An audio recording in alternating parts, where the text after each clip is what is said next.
et bienvenue sur la chaîne The Nest of Joy. Je vous souhaite à tous la bienvenue. Nous sommes de retour avec une nouvelle vidéo cette semaine. J'ai manqué la semaine dernière, j'ai pas eu le temps de faire une vidéo. J'avais vraiment pas le temps. Je sais pas ce que je faisais, mais j'ai pas eu le temps. Mais en tout cas, on est de retour avec une vidéo cette semaine et je suis vraiment contente d'avoir le temps de pouvoir faire cette vidéo. En fait, c'est une histoire que j'aimerais vous raconter. Déjà, pour ceux qui me suivent sur Instagram, The Nest of Joy, donc vous allez voir que le mois de mai, je suis en train d'entrer dans un mois de reconnaissance. Donc pendant 31 jours sur Instagram, si vous me suivez sur Instagram, vous allez voir que chaque jour je posterai soit sur mon feed, soit sur mon story, une chose pour laquelle je suis reconnaissante. Et je pense que cette vidéo tombe bien parce que alors que je termine le mois d'avril et j'introduis le mois de mai, un mois de reconnaissance, je suis vraiment reconnaissante envers le Seigneur parce que cette vidéo, c'est vraiment la première fois que je me souviens que j'ai vraiment vu le Seigneur à l'œuvre dans ma vie. C'est vraiment la première fois que je peux dire que Dieu a fait, que j'ai dit Dieu. Vous savez, souvent on entend, quelqu'un va te dire, oh Dieu m'a dit, Dieu a fait ça dans ma vie. Tu te dis, bon, il fait ça dans la vie de tout le monde. Je veux dire, même ceux qui ne croient pas, il peut faire ce genre de choses. Je sais que Dieu il fait tout. Il est miséricordieux, il est souverain. Et mais cette chose vraiment, je sais que dans cette étape de ma vie, c'est vraiment la fois où je me suis dit, vraiment, ça c'est Dieu, ça c'est, il y a Dieu dedans, ça c'est la main de Dieu. Donc je vous raconte l'histoire. D'ailleurs, on est bientôt 1000. On est bientôt 1000 et dès qu'on atteint les 1000, comme promis, je vous avais dit, je vais vous poster la vidéo sur la restauration. Je suis encore en train de négocier avec mon mari pour qu'il puisse faire la vidéo avec moi. J'aimerais qu'on soit tous les deux durant cette vidéo. On l'a pas encore faite, mais je me suis dit que dès qu'on atteint 1000 abonnés à la chaîne, je lance la vidéo sur la restauration du mariage parce que le Seigneur a vraiment restauré mon mariage de moins 100, si je peux le dire, à disons 95, 98. C'est pas 100% yet, mais c'est vraiment, on vit vraiment des jours qu'on n'avait jamais vécu avant et vraiment, c'est par la grâce de Dieu. Donc voilà, donc allez-y, partagez la vidéo, abonnez-vous et puis voilà, à 1000 abonnés, on balance la vidéo sur la restauration par la grâce de Dieu. Donc je reviens sur la vidéo d'aujourd'hui. Donc j'étais en train de vous dire que dans cette vidéo, je parlerai vraiment de la première fois que j'ai vu la main de Dieu dans ma vie, comment Dieu a changé mon histoire. Alors, j'ai donné un peu mon témoignage, j'ai fait des histoires de mon témoignage, mais c'est vraiment comment le Seigneur a changé ma vie. Mais ça, c'est vraiment de façon plus spécifique. J'étais à l'Université de Concordia, j'ai été à Concordia pendant 3 ans, j'ai fait mes études en sciences politiques de 2009 à 2012. Et mes études, j'étais pas la première de la classe, j'ai jamais été la première de la classe, la meilleure de la classe, non. Mais je n'avais pas de mauvaises notes. J'avais un A par ici, des B, surtout des B, C, des fois, mais j'avais pas des D, j'avais jamais échoué une classe. Donc, ma plus petite note, c'était peut-être un C-, ou bien, si vraiment ça s'est très très mal passé, c'est un D+. Mais j'ai jamais eu à reprendre de cours. J'ai jamais, franchement, mes notes se passaient bien. Justement, je pensais que j'étais trop intelligente, que comme je travaillais bien, je pouvais faire ce que je voulais sur le côté et ça n'allait pas m'embêter, ça n'allait pas déranger mes parents non plus. Donc, ça fait que je vivais ma vie et puis je savais que bon, de toute façon, l'école, ça va bien. J'ai pas à m'inquiéter par rapport à ça. Jusqu'à ce qu'en 2011, ça c'était ma dernière session de la 2e année, parce que j'ai commencé ma 3e année en septembre 2011. Oui, c'était en hiver 2011. On avait un devoir à rendre. Et c'était à peu près une 30aine de pages. Si je me souviens bien, c'était 32 pages à faire. Et oui, en sciences politiques, on avait souvent des devoirs, des essais à rédiger là. C'était kilométrique, c'était vraiment long. Et voilà, je pense que je suis arrivée à la 15e page et je n'avais plus d'inspiration. J'étais juste plus inspirée.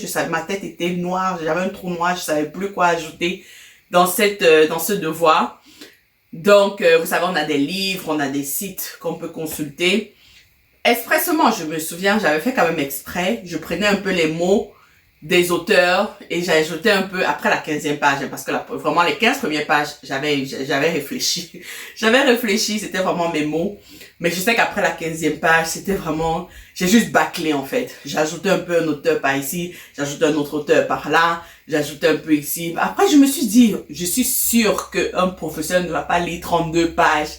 Sûrement la 10e, 15e page, il va s'arrêter là. Il va comprendre que, ok, j'ai compris le sujet. Voilà, il va me donner une note. Moi, je ne pensais vraiment pas qu'un professeur pouvait lire vraiment 32 pages. Et on était beaucoup là. C'était une classe d'au moins 30 personnes. Donc, moi, je suis arrivée. Après ma 15e page, j'ai commencé à... Je ne mettais pas les quotes des... Je sais pas comment on dit en français, mais je ne montrais pas que c'était les paroles, c'était les mots d'autres auteurs, en fait. Je les utilisais comme si c'était les miens. J'essayais de changer un peu, voilà, et puis un peu ici, un peu là.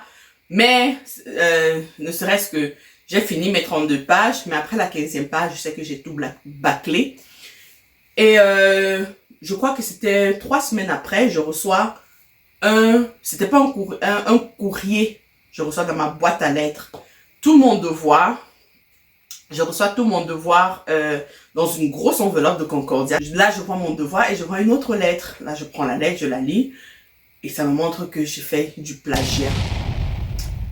Là, je suis comme, wow. C'était la première fois que ça m'arrivait. Mon cœur a commencé à battre parce que la lettre disait, ok, vous devez, je devais me présenter à tel bureau, là-bas à l'école, comme quoi ils m'ont attrapé, que j'ai fait du plagiat. Et la lettre disait que je devais m'expliquer. Si ça s'avère que c'est vrai, là, je vais avoir un 0, je pourrais être expulsée de l'école, je pourrais avoir des conséquences, bref. Vous savez, en tant qu'étudiant, tu es en 2e année à l'université, tu te dis, mon Dieu, qu'est-ce qui m'arrive en fait? Dans le jour de la convocation, je suis allée, j'avais vu un monsieur, il m'avait fait asseoir, c'était dans un bureau, il m'a demandé qu'est-ce qui s'est passé. Donc je lui ai dit que vraiment je n'avais plus d'inspiration, j'avais écrit ce que je pouvais. Les auteurs que j'avais consultés sur internet ou dans les livres, ils disaient la même chose qui était dans ma tête, donc pour moi c'était comme ok, de toute façon c'est ça que j'ai envie de dire.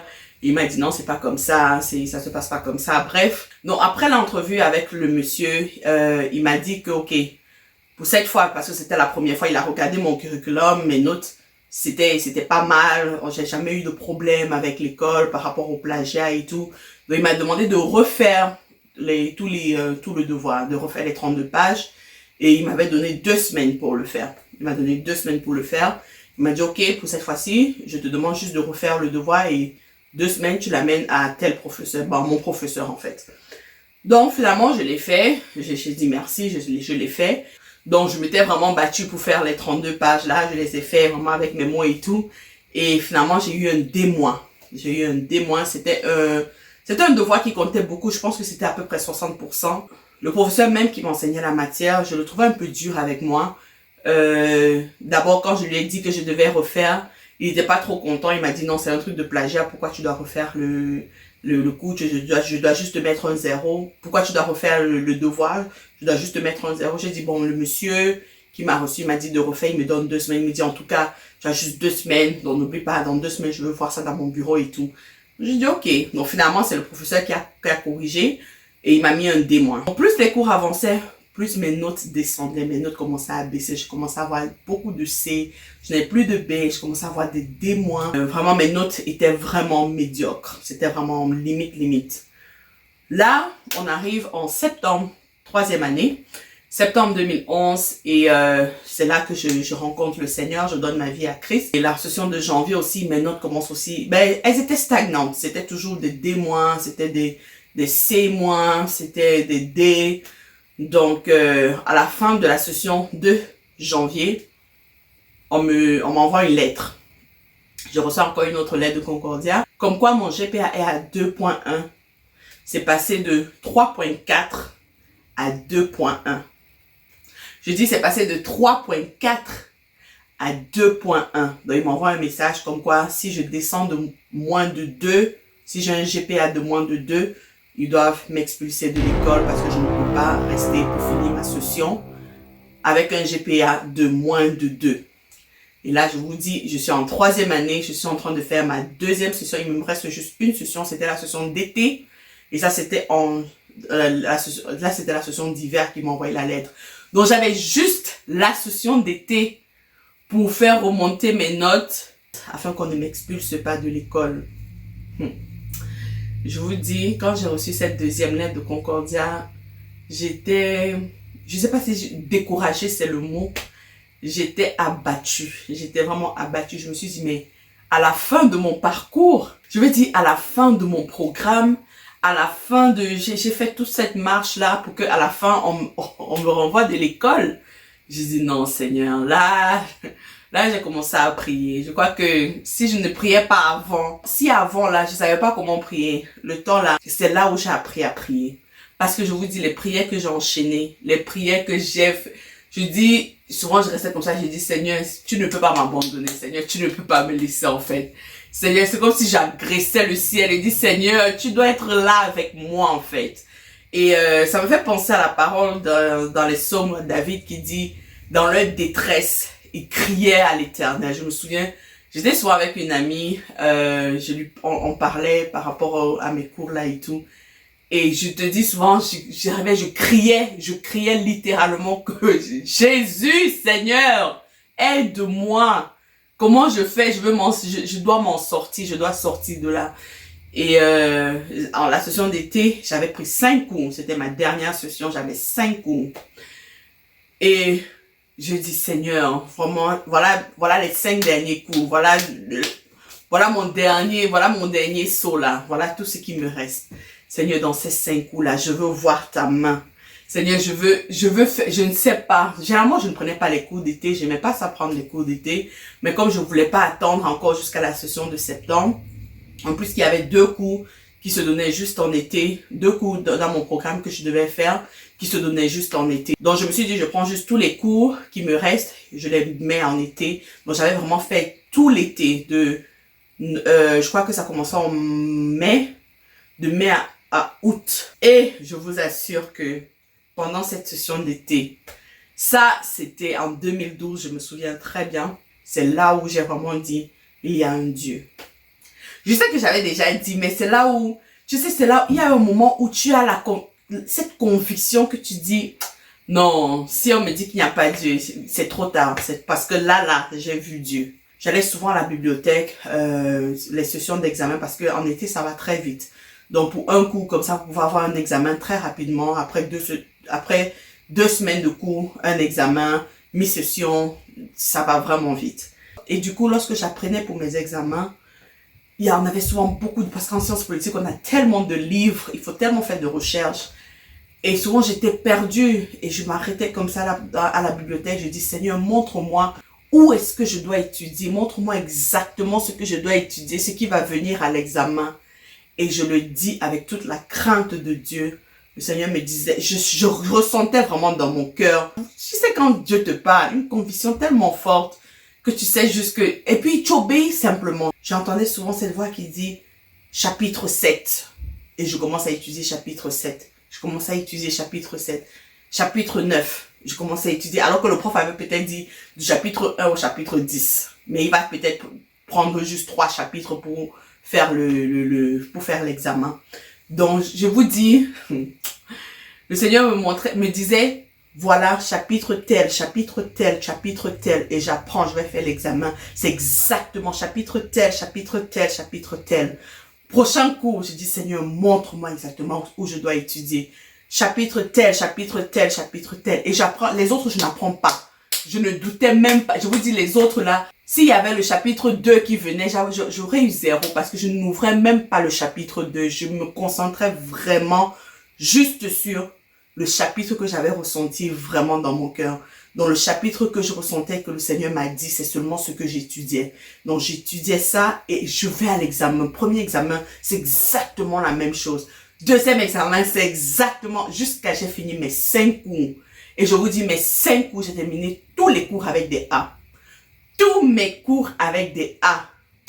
Je vous dis, quand j'ai fini cette session, j'ai dit, ouais, le Seigneur a changé mon histoire. J'ai fini avec un GPA de 2.9 à peu près. Je n'avais pas eu 3. Je sais que je n'avais pas eu. Je sais que c'était pas monté jusqu'à 3, mais je crois que c'est monté jusqu'à 2.9. J'étais à 2.1 Et juste pour une session avec tous les A, c'est monté jusqu'à 2,9 environ. Et vraiment, c'est comme ça que j'ai terminé ma session à Concordia. Et je rends vraiment grâce à Dieu pour ça. Donc c'était mon histoire. J'entre dans le mois de mai, une fois de plus, comme je vous dis, avec beaucoup de reconnaissance. Je vais faire vraiment 31 jours de reconnaissance. Donc toutes les prochaines vidéos pour le mois de mai seront des petits témoignages, des petites histoires que je vais vous donner où je suis vraiment reconnaissante. J'espère que de votre côté aussi, également, vous allez prendre un temps vraiment pour être reconnaissant de ce que vous avez, de ce que vous êtes et des personnes qui sont autour de vous. C'est très important, l'attitude de gratitude. Je trouve que c'est une qualité tellement importante, la gratitude. Vraiment, ça change vraiment notre perspective, ça nous rend de meilleures personnes.